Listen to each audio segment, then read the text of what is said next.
I received a request to do a video about why I live where I do, which is only fair because when I meet someone, the first question I ask them is, where do you live?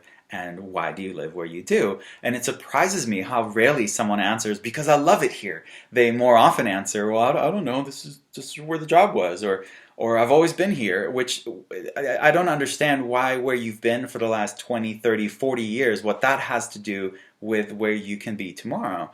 And if you don't love living where you do, why are you there? And I understand that, some people have ties to the local community, or that it's more challenging to just pick up and move, but challenging does not make it impossible.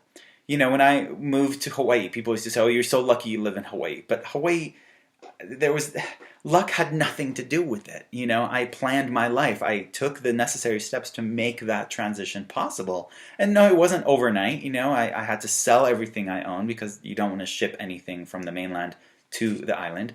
But it took some time and maneuvering and transitioning to a completely new lifestyle. And I think that's the key, is when you think about leaving the place where you live, a really important question to ask yourself is, are you running away from something, or are you running towards something?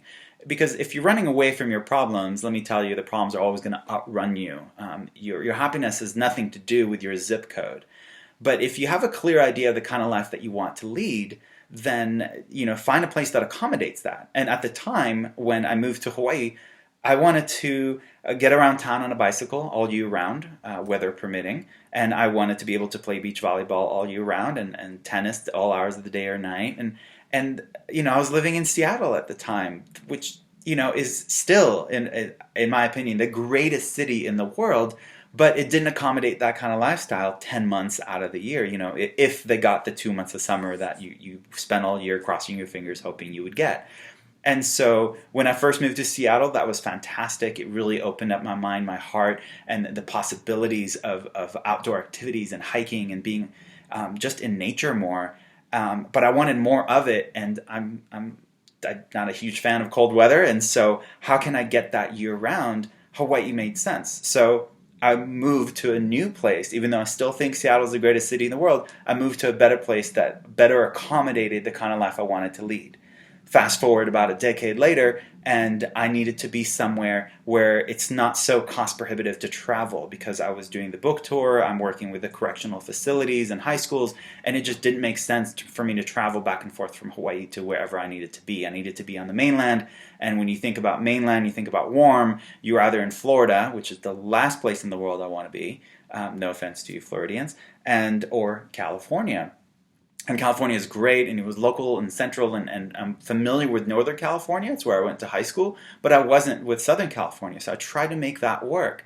And after I did the book tour to Australia and I went to New Zealand, I came back knowing that at this point in my life, what I'm looking to accommodate is I wanted to live somewhere quiet, and I wanted to be near the mountains. And I didn't necessarily care what country, I just needed a place that would accommodate the kind of life that I now wanted to lead.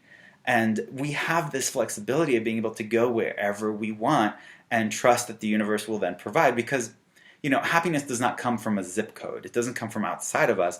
But if we plan our life and accommodate everything around us to work with us rather than against us, then it's possible. And so somehow I ended up finding what I wanted. All I visualized was a quiet cabin in the middle of nowhere near the mountains.